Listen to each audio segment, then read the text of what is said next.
అందరికీ నమస్కారం అండి. వరలక్ష్మి వ్రతం ఎందుకు చేస్తారు తెలుసుకుందాం.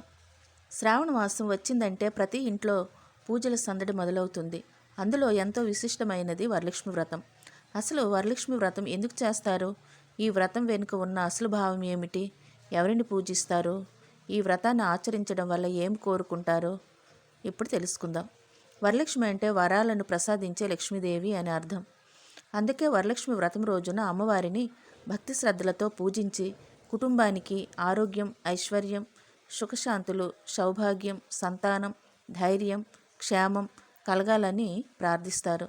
ఈ వ్రతానికి సంబంధించిన పురాణాల్లో చారుమతి కథ ప్రసిద్ధి చెందింది. చారుమతి అనే స్త్రీ భక్తి శ్రద్ధలతో వరలక్ష్మి వ్రతాన్ని ఆచరించగా అమ్మవారి అనుగ్రహంతో ఆమె కుటుంబానికి శుభాలు కలిగాయని కథ చెబుతుంది. అందుకే మహిళలు మాత్రమే కాకుండా కుటుంబంలోని అందరూ అమ్మవారిని భక్తితో స్మరించి ఈ పూజలో పాల్గొంటారు. మరి వరలక్ష్మి వ్రతం ద్వారా ఏం కోరుకుంటారు? మొదటిది కుటుంబ సౌఖ్యం. ఇంట్లో భార్యాభర్తలు, పిల్లలు, పెద్దలు అందరూ ఆరోగ్యంగా సంతోషంగా ఉండాలని కోరుకుంటారు. రెండవది ఐశ్వర్యం. కుటుంబానికి అవసరమైన సంపద, ధాన్యం, ఆర్థిక స్థిరత్వం కలగాలని లక్ష్మీదేవిని ప్రార్థిస్తారు. మూడవది సౌభాగ్యం. సుమంగళి స్త్రీలు తమ భర్తకు ఆయురారోగ్యాలు, కుటుంబానికి శుభం కలగాలని అమ్మవారిని ప్రార్థిస్తారు. నాలుగవది సంతానం మరియు వారి భవిష్యత్తు. పిల్లలకు మంచి విద్య, మంచి ఉద్యోగం, మంచి జీవితం కలగాలని తల్లిదండ్రులు అమ్మవారిని ప్రార్థిస్తారు. ఐదవది ఇంట్లో శాంతి. కేవలం డబ్బు ఉంటేనే సంపద కాదు. ఇంట్లో ప్రేమ, అనురాగం, ఆరోగ్యం, సంతోషం ఉంటేనే నిజమైన ఐశ్వర్యం. అందుకే వరలక్ష్మి వ్రతం ద్వారా ఈ సమస్త శుభాలను ప్రసాదించమని అమ్మవారిని వేడుకుంటారు. అయితే ఒక ముఖ్యమైన విషయం, వరలక్ష్మి వ్రతం అంటే కోరికలు కోరుకొని ఫలితం కోసం మాత్రమే పూజ చేస్తే కాదు.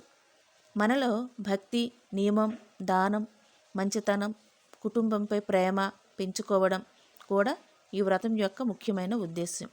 అమ్మవారికి పూజ చేసేటప్పుడు మన ఇల్లు మాత్రమే కాదు, మన చుట్టూ ఉన్న ప్రతి కుటుంబం కూడా సుఖంగా ఉండాలని కోరుకోవడం, అదే నిజమైన లక్ష్మీ ఆరాధన. కాబట్టి ఈ వరలక్ష్మి వ్రతం రోజున అమ్మవారి ముందు ఒక చిన్న ప్రార్థన చెయ్యాలి. అమ్మ వరలక్ష్మీదేవి, మా ఇంట్లో ఎల్లప్పుడూ శాంతి, సంతోషం, ఆరోగ్యం, ఐశ్వర్యం ఉండేలా ఆశీర్వదించమ్మా. మా కుటుంబ సభ్యులందరినీ కాపాడమ్మా. మా పిల్లలకు మంచి భవిష్యత్తు ప్రసాదించమ్మా. మా చేతులతో ఎల్లప్పుడూ మంచి పనులే జరిగేలా దీవించమ్మా. శ్రీ వరలక్ష్మీదేవి అనుగ్రహం మీ ఇంటిపై ఎల్లప్పుడూ ఉండాలని కోరుకుంటూ జై వరలక్ష్మీదేవి. ఫ్రెండ్స్, ఈ వీడియో కానీ మీకు నచ్చితే లైక్ చేసి మీ కుటుంబ సభ్యులతో షేర్ చేయండి. శుభమస్తు.